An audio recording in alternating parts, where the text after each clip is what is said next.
고난주일 특별 새벽기도에 나오신 성도 여러분을 주님의 이름으로 환영합니다. 이 특별한 시간에 주님께서 우리에게 특별한 은혜를 베풀어 주시기를 소원합니다. 우리가 새벽 잠 포기해 가면서 이렇게 왔습니다. 하나님께서 그런 우리에게 부스러기 은혜라도 베풀어 주시기를 바랍니다. 여러분 아셔야 될 것은 뭐냐면 주님의 부스러기는 아주 크다는 겁니다. 실망하지 마시고 부스러기 은혜라도 붙잡는 저와 여러분 되셨으면 좋겠습니다. 기독교를 집에 비유한다면 그 기독교의 집은 두 개의 큰 기둥으로 이루어져 있습니다. 하나는 십자가요, 또 하나는 부활입니다. 기독교라는 집은 그 두 기둥에 의해서 지탱되고 있다고 생각하시면 됩니다. 그렇기 때문에 이 두 기둥 중에 하나의 기둥이라도 망가지게 된다면 그 기독교의 집은 와르르 무너질 수밖에 없는 것이죠. 그만큼 이 십자가와 부활이라는 것은 기독교의 근본이자 기독교의 본질이라고 말할 수가 있습니다. 그만큼 중요한 것이지요. 그래서 교회는 예로부터 지금까지 이 십자가, 이 부활만큼은, 이 고난주간과 부활절만큼은 매년 지켜왔습니다. 왜냐하면 이 고난과 예수님의 십자가와 부활만큼은 계속해서 묵상하고 마음에 새기면서 이 진리를 우리가 깊이 간직하기를 원했기 때문입니다. 다른 진리들은 조금 소홀할 수 있다고 할지라도 이 기독교의 본질과 같은 이 두 진리만큼은 계속해서 빠지지 말고 매년 깊이 묵상하기를 소원했기 때문에 교회는 그렇게 한 것입니다. 올해도 여지없이 이 중요한 절기가 우리에게 찾아왔습니다. 그래서 저는 이 특별한 시간에 특별히 가상칠언, 주님께서 십자가 위에서 남기신 7가지 메시지를 함께 여러분과 나누기를 원합니다. 물론 제가 묵상을 하다 설교를 준비하다 보니까 두 번째 이야기까지 할 수밖에 없음을 양해해 주시고 우리가 할 수 있는 만큼 묵상했으면 좋겠습니다. 그런데 여러분, 우리가 그 거룩한 하나님의 말씀으로 나아가기에 앞서서 우리가 오늘 자신에게 던져야 될 질문이 있습니다. 여러분은 십자가 사건을 직접 체험하셨습니까? 십자가 사건이 단지 우리로 머리로 이해하는 사건이 아니라 우리의 마음과 우리의 영혼과 존재를 완전히 변화시킨 그러한 놀라운 은혜로 여러분 체험하셨습니까? 이 세상에는 불꽃처럼 주님을 사랑했기 때문에 그분 자신만을 위해서 자기의 자신을 오롯이 불살랐던 수많은 믿음의 사람들이 이 땅에 살다 갔습니다. 하나님의 사람들이 많이 살다 갔습니다. 성경에도 보면 많이 그 이름이 등장하고 교회사에도 보면 그 이름이 많이 등장합니다. 우리 사상교회 100년사에도 보면 그 이름이 수차례 등장하지요. 손양원 목사님, 주기철 목사님. 우리와 다를 바 없이 연약한 질그릇과 같았던 그들이 어떻게 정말 주님을 위해 자기 자신의 인생을 그렇게 헌신창처럼 버리면서 주님을 위해서 그렇게 영광스럽게 살다가 숨을 거두었을까요? 그들에게는 한 가지 중요한 공통점이 있습니다. 그들은 모두 예수 그리스도의 십자가 사건을 머리가 아닌 믿음으로, 마음으로, 온 존재로 체험했던 사람들이라는 사실입니다. 아니, 한때 체험했던 것이 아니라 그가 십자가의 그 은혜에 붙들려서 평생을 십자가에 굳게 붙들렸던 사람들입니다. 그들은 예수께서 십자가에 쏟으신 그 놀라운 은혜와 사랑에 꽉 붙들려서 먼지와 같은 정말 하루살이와 같았던 그들이지만 사자처럼 용맹을 떨치면서 살아갈 수 있었던 것입니다. 1974년 스코틀랜드 캔버스랭이라는 이 마을에 아주 놀라운 부흥과 영적 각성의 역사가 일어났습니다. 우리나라에도 1907년도에 평양 대붕운동이 일어나지 않습니까? 그때에 우리가 이런 말들이 있습니다. 평양은 어둠의 땅이었어요. 그런데 그 땅이 동방의 예루살렘으로 변했지 않습니까? 그것이 바로 평양 대붕운동 때문이었습니다. 이 스코틀랜드 캔버스랭에도 그런 놀라운 하나님의 역사함이 일어났다는 것이죠. 그래서 많은 사람들이 자기 자신을 회개하고 죄를 회개하고 주님께로 돌아오는 일들이 벌어졌습니다. 그런데 자신의 죄를 참여하며 기도하는 사람 중에 유독 눈길을 끄는 한 사람이 있었습니다.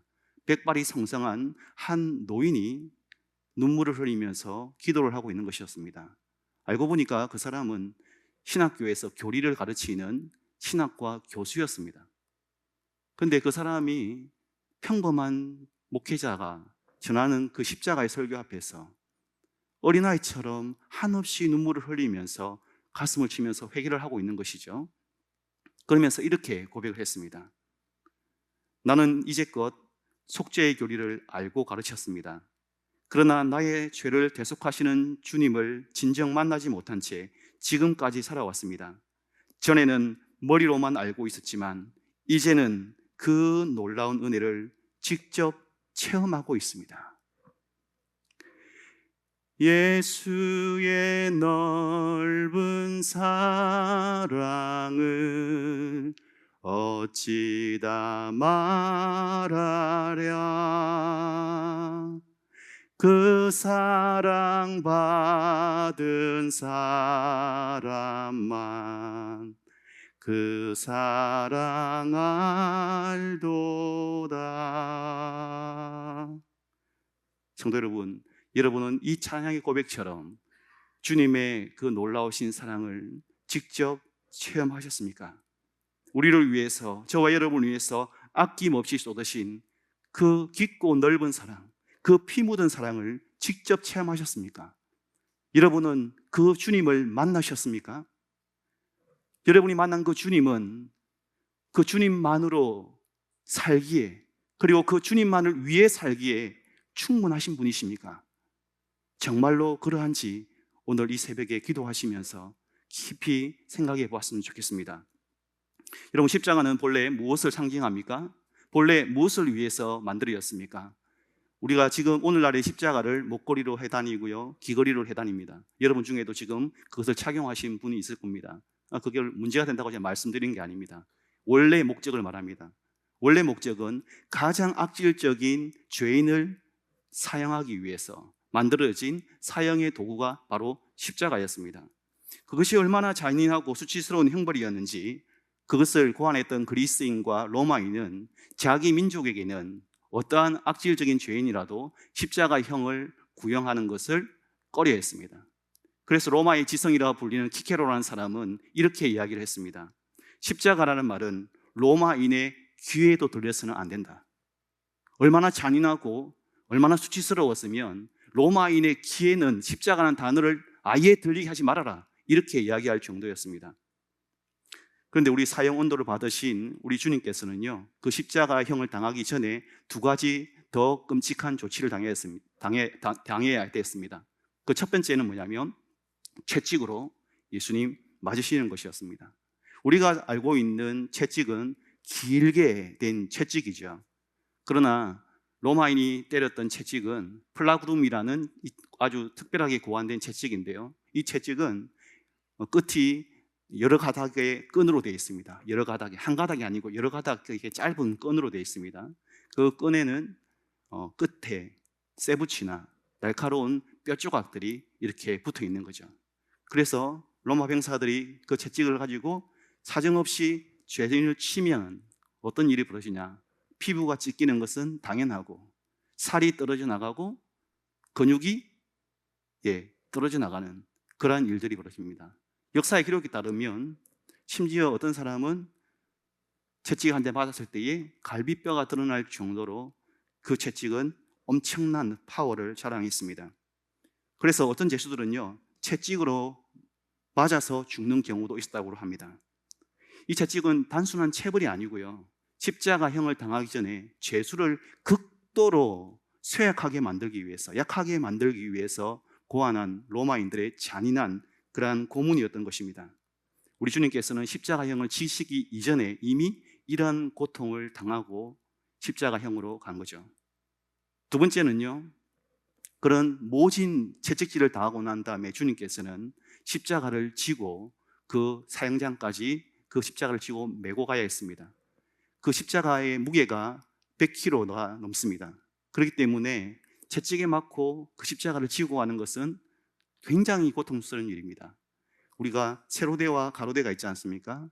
역사의 고증에 의하면 그 두 가지를 들고 가는 것은 굉장히 힘들기 때문에 이 가로대만 어깨에 메고 끝까지 가야만 했던 것이죠. 근데 너무 몸이 쇠약했던 예수님은 그마저도 들고 갈 수 없어서 아리마데요, 갑자기 이름이 기억이 안 나는데, 그분께서, 예, 네, 누구죠? 구레네 시몬이 도와서 그 십자가를 지고 함께 골고다까지 가지 않았습니까? 그래서 주님께서 이런 말씀하신 것입니다. 누구든지 나를 따라오려거든 자기를 부인하고 자기 십자가를 지고 나를 따를 것이니라. 주님께서 직접 하신 일을 우리에게 명령하시고 계신 것이죠. 패션 오브 크라이스트라는 영화를 보면 채찍에 맞은 주님께서 어떻게 십자가를 들고 비틀거리면서 골고다를 올라가시는지 너무나 잘 묘사하고 있습니다. 그런 주님을 로마 병사들은 기다렸다는 듯이 잔인하게 십자가에 눕히고는 사정없이 손에다가 발에다가 못을 쾅 박았지요. 근데 여러분, 십자가 형벌의 잔인함은요, 여기에 있지 않습니다. 더 끔찍한 잔인함이 있습니다. 그것은 십자가형은 죄인을 빨리 죽게 만들지 않는다는 것입니다. 고통을 당할 수 있는 만큼 최대한을 고통을 당하게 한 다음 죽게 한다는 것이죠. 못 박힌 손과 발은 서서히 피가 빠져나가고요, 자기라는 그 태양빛 아래서 모든 수분을 흘려야 했습니다. 그러고 나면은 머리에 엄청난 두통이 찾아옵니다. 그래서 십자가에 달린 죄수는 그냥 견디지 못하고 기절합니다. 기절했다가 다시 고통에 깹니다. 그리고 다시 너무 고통스러워서 기절합니다. 그것을 반복하다가 결국 죽음을 맞이하게 되는 것이죠. 우리 주님께서 그렇게 십자가에서 죽어가셨던 것입니다. 여러분 잘 감이 안 오실 수 있는데, 제가 청년 시절에 서울대에서 근무하시던 의사분이 한 분 계셨습니다. 그분이 한 번씩 우리 청년부에 와가지고 강의를 해주시곤 했는데요, 제가 이제 고난주간을 맞아서 십자가에 대한, 실제로 어떻게 예수님이 돌아가시는지 의학적으로 설명해 달라 이렇게 해서 한번 강의를 한 적이 있습니다. 근데 마침 그때에 그분이 전도를 해왔던 이제 서울대 그 병원에서 같이 일하는 자매분이었는데, 전도를 해왔던 세 가족이 그 자리에 앉아 있었습니다. 교수님이 굉장히 온화하신 분이세요. 그리고 모르겠습니다, MBTI를 하면 T인지 모르겠는데 굉장히 감성적으로 하지 않고 점잖하게 십자가형에 대해서 무덤덤하게 의사답게 설명을 했어요. 쭉 설명을 했습니다. 그런데 갑자기 그 자매가 뛰쳐나갔어요. 그리고 화장실에서 토하고 왔어요. 그리고 교회를 오지 않았습니다. 여러분, 우리 주님께서 십자가에서 남기신 7마디 말씀은요, 그런 말할 수 없는 고통 속에서, 지옥을 넘나드는 고통 속에서 우리에게 남기신 유언과도 같은 메시지입니다. 이 말씀이 우리에게 얼마나 필요했으면 그 고통 가운데서도 이 말씀을 하실 수밖에 없었던 것이죠. 이 점을 우리가 염두에 둔다면 짧은 우리가 읽었던 한 구절이라 해도 이것을 그냥 넘기지는 않겠죠. 주님의 생명이 담겨 있는 말씀입니다. 그 무게를 결코 우리가 가볍게 여기지 않을 겁니다. 그런 마음을 담아서 우리 성경 다시 한번 읽어보시겠습니다. 시작. 이에 예수께서 이르시되 아버지 저들을 사하여 주소서, 자기들이 하는 것을 알지 못함이니이다 하시더라. 십자가의 고통을 견디시며 주님께서 하신 첫 마디는 무엇입니까? 십자가에서 들려주신 첫 마디는 여러분 기도였습니다. 간절한 기도였습니다. 여러분 상상을 해보십시오. 그 처절한 고통 가운데서, 그 엄청난 고통 가운데서 여러분 기도라니요. 여러분 살아오시면서 힘들고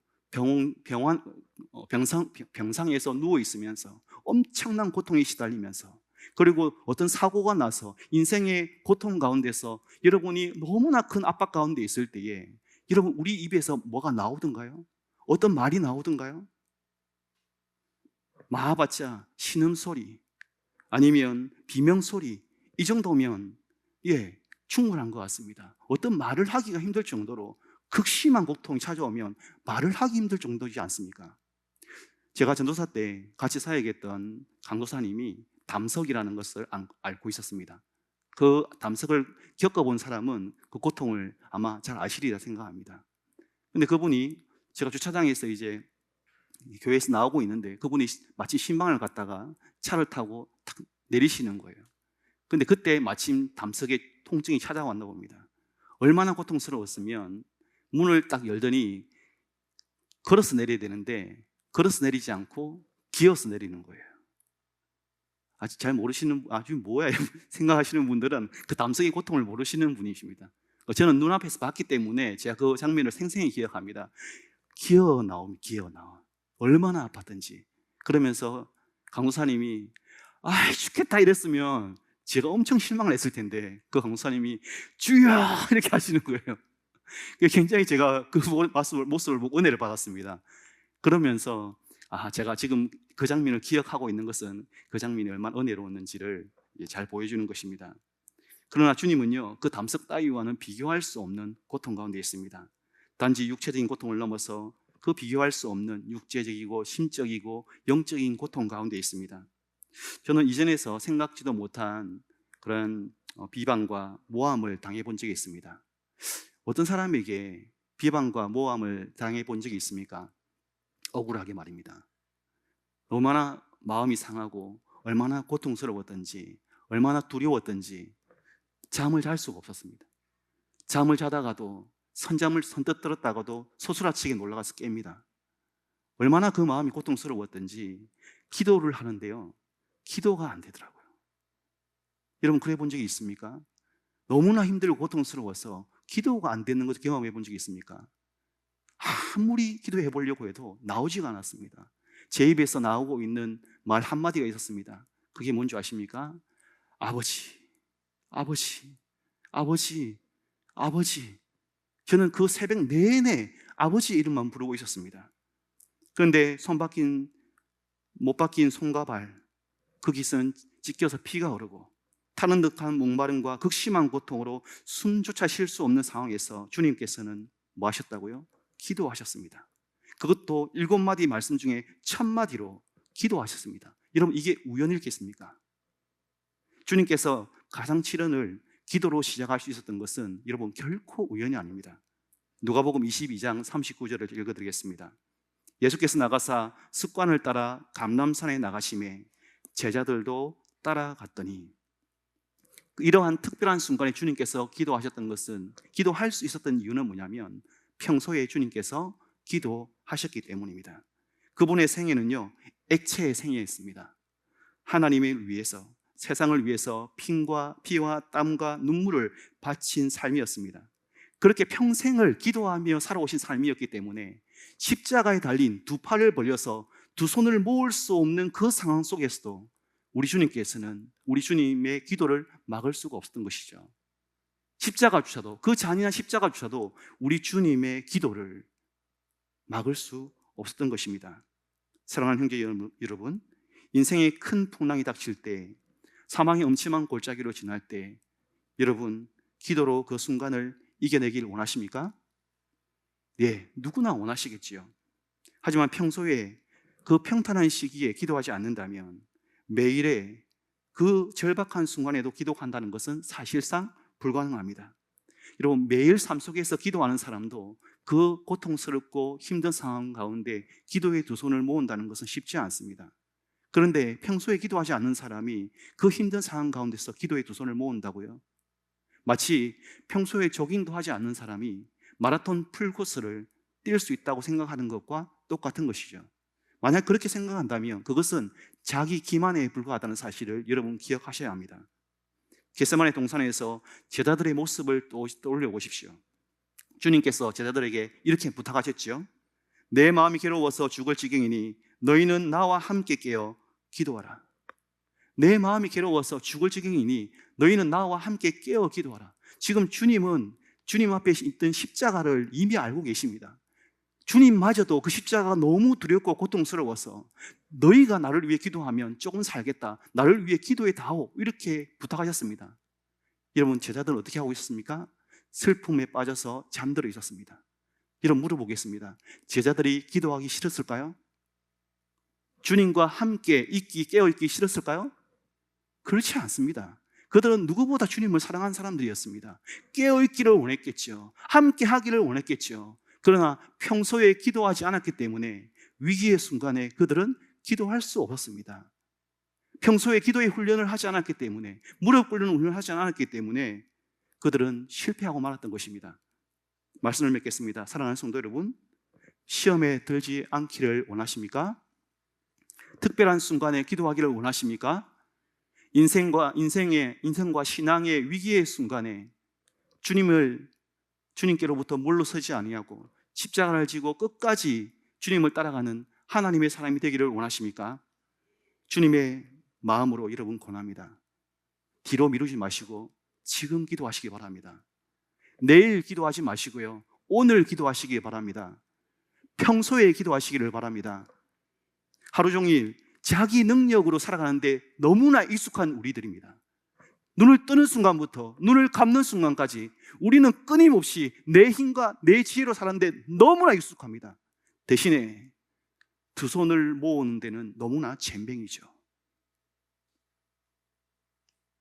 그런 사람은 절대로 위기의 순간에 주님 앞에 두 손을 모을 수 없습니다.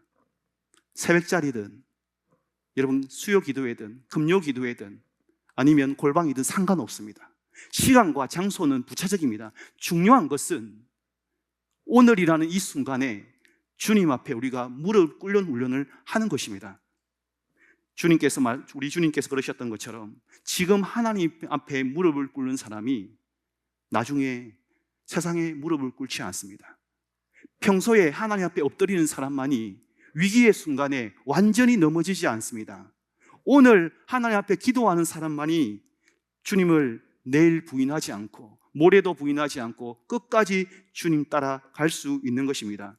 간절히 바라기는 이번 고난주간 특별 새벽기도회가 단순히 행사가 아니라 우리의 기도의 삶이 다시 시작되는 거룩한 첫걸음이 되고, 그와 더불어서 우리의 기도의 지평이 다시 활짝 열리는 그런 은혜의 마중물이 되기를 십자가 위에서조차 간절히 기도하신 우리 구주 예수님의 이름으로 축원합니다.